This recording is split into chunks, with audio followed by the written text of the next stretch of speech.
Hi, welcome to the channel. Before I go on, got a couple of new subscribers this month. It's 5 altogether.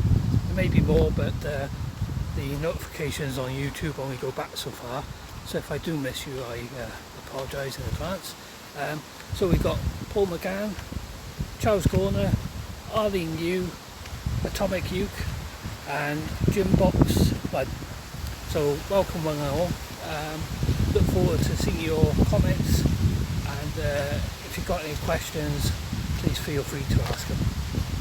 This video very nearly took a different topic. About 2 weeks ago I had a message from someone on Facebook who was asking about moorings on the Monmouthshire&Brecon because they're very scarce, and about boats that were for sale as well. And he caught me at a bit of a vulnerable moment, let's say. As you know, my health's not been the best lately, and the upshot was I asked him if he'd like to buy Elsie. So we arranged to meet up. Unfortunately the meeting didn't take place. I say unfortunately, it's probably a good thing because I'm still the owner of Elsie. It is something that I've been wondering about for a little while. Mainly because of health issues. I'm not having the energy at the moment to commit to Elsie as I should. You know, take her out and actually enjoy her. When I do take her out, I'm taking her out because I feel I have to, which is not how I want to do boating. Don't get me wrong, I still want a boat, but yeah, I'm just finding it a little bit hard at the moment. But then on the plus side, I had a message from the original owners of Elsie, or the people that owned her not last time before. And they were very kind and sent me some photos of her, which was very interesting.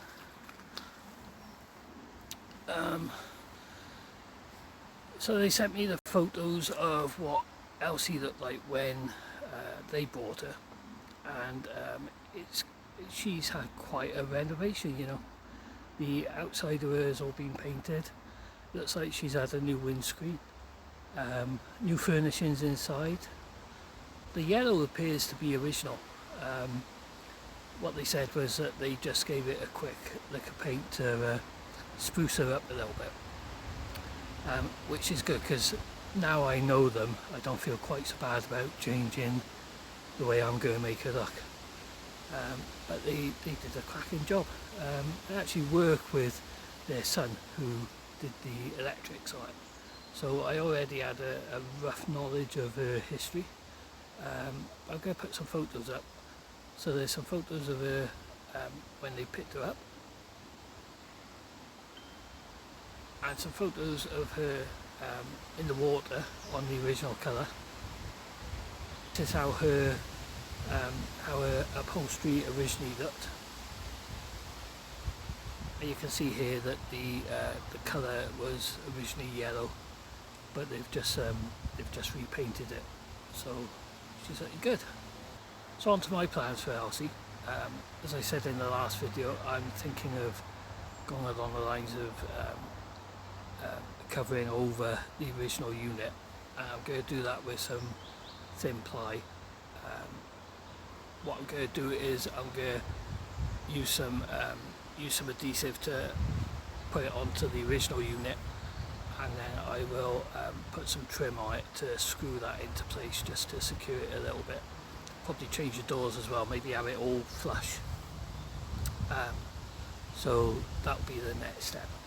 I've not long come out of hospital after them trying to fit another stent, which was unsuccessful. It's actually yesterday, so don't tell anyone I'm out, because I should be out at the moment, but I had to get out, get some fresh air.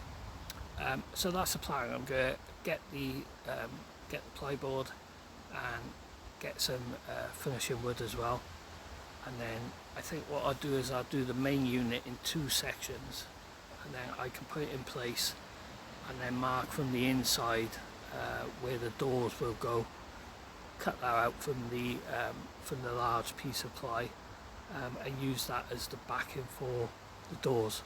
build new doors, maybe telegroove in the inset of it. So hopefully that'll all look good. As for selling Elsie, I'm going to put that on hold for now. It's something I'm still considering, only because of health reasons.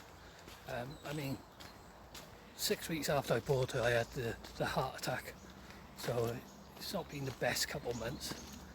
And one of the things I found is that when you have health issues, it tends to take precedent over other things like boats, holidays.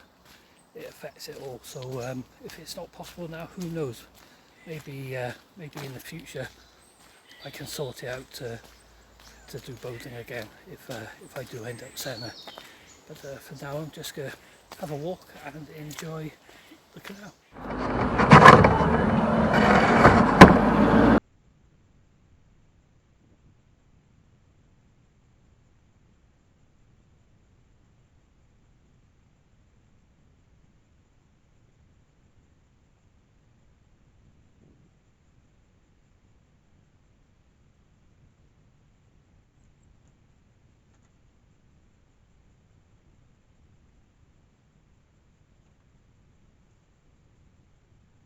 Got the wood in, got my tools.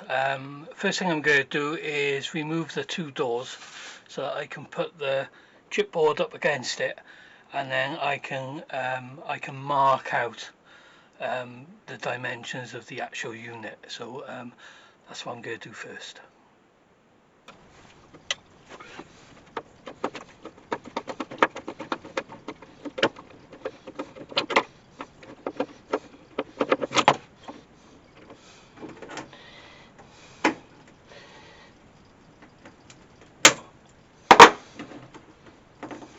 Okay, so I've hit my first snag, which isn't a big deal really, but the right hand door is riveted on.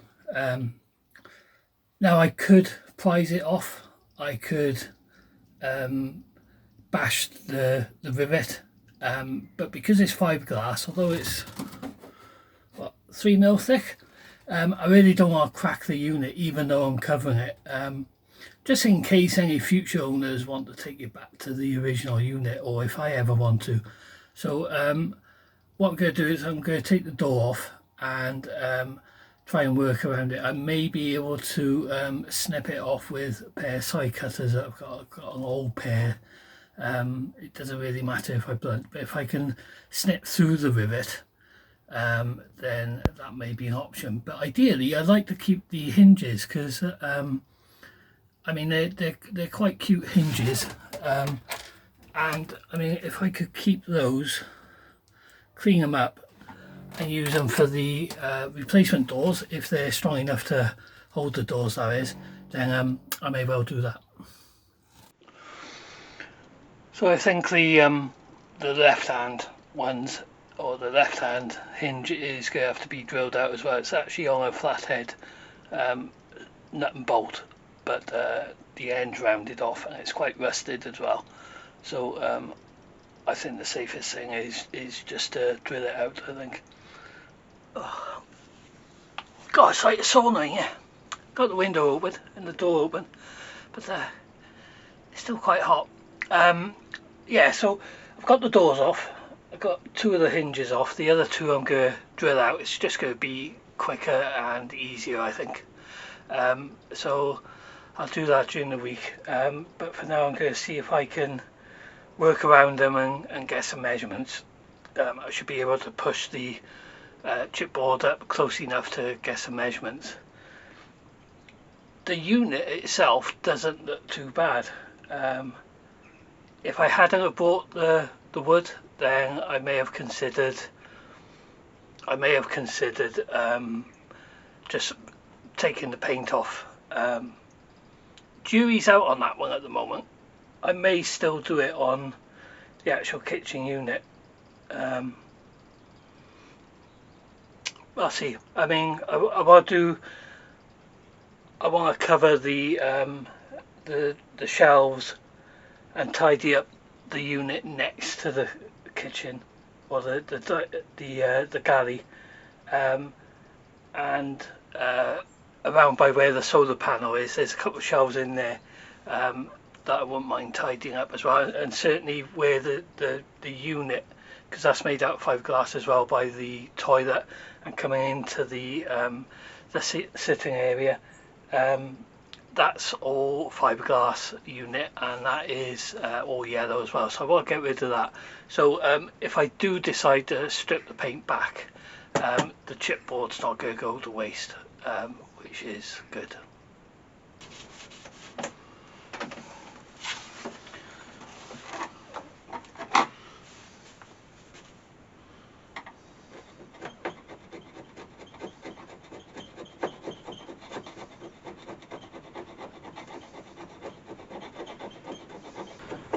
So the long scratch going lengthways on here, it's going that way, which is why I'm going upwards before anyone says that I caused it.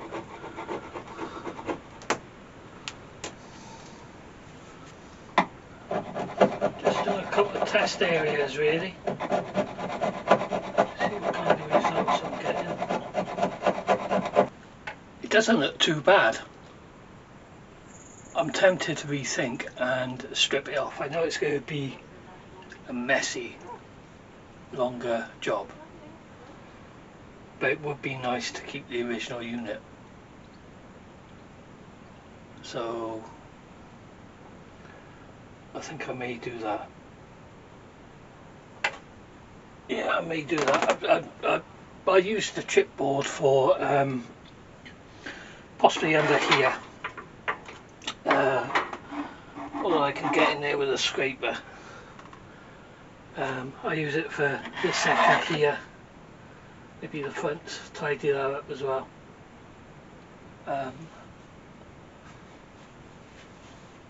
This side here, I'm half tempted to turn and groove it. I know turn and groove is seen as a bit old fashioned these days,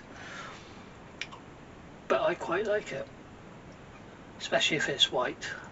So we'll see, but I think this side is going to be taken back to normal. So what I'll do is I'll clean it up, and then once it's been cleaned, I will use sugar water. I think it's called sugar water, which is basically used to prepare areas for painting. I use that to clean it all up. Job's a good one. So there's one more thing I'm going to do before I go today, and that is my tap isn't working. I don't usually use it, but it's it's got an electric pump on it, but I noticed the other day that it wasn't working, and then when I looked into it, I found that the wires come loose. So number one, I didn't want bare 12 volt wires. It's low voltage, however it's still a risk of fire, and number two, it's handy to have if ever I wanted to use it. It's just got a basic hose pipe that comes from the tap and goes into a water butt. I've got I think it's a 10 litre water bottle. I mean, you know, water's so cheap at the moment. It's about the only thing that is cheap. You could buy a like a 7.5 litre or 10 litre bottle of water for sort of like 80p a pound. So you know, I think I use that instead of getting a proper water tank. Like I say, I don't use it that often, but you know, it might be handy for next year if I take Elsie away for a couple of days. There's the offending wire, which I isolated positive to negative and taped it up, and this is where it joins the tap.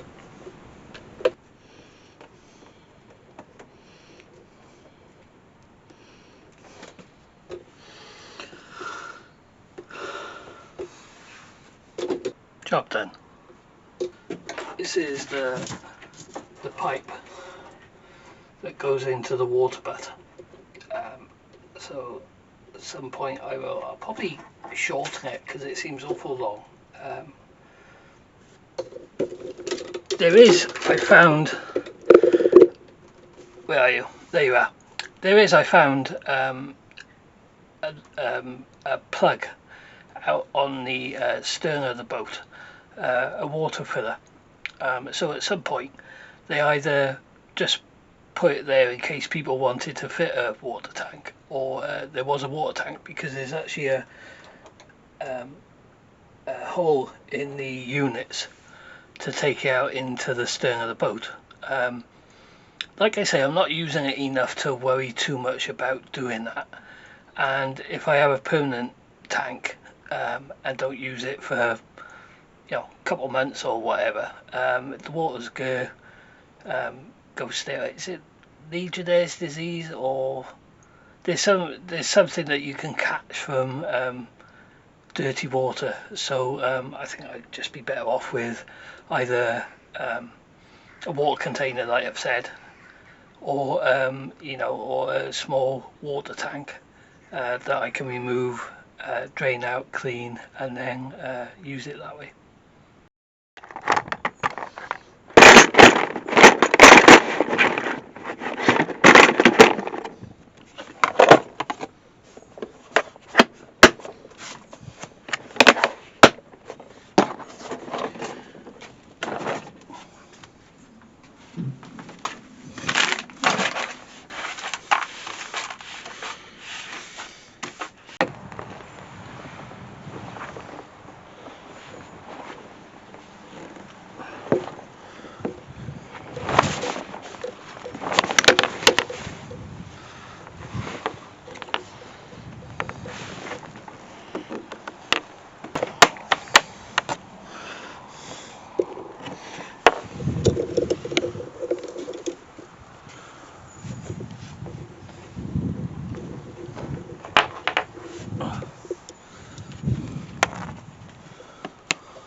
Yeah, all done.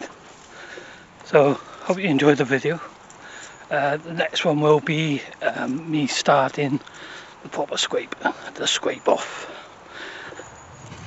So if you did enjoy the video, please give it a like and a comment. If you've got any views on what I'm doing or my plans, please put them in the post. Forgive me if I ignore them, but chances are I've started to work anyway, so we'll see how I get on. Alright, take care, bye now, see you in the next video.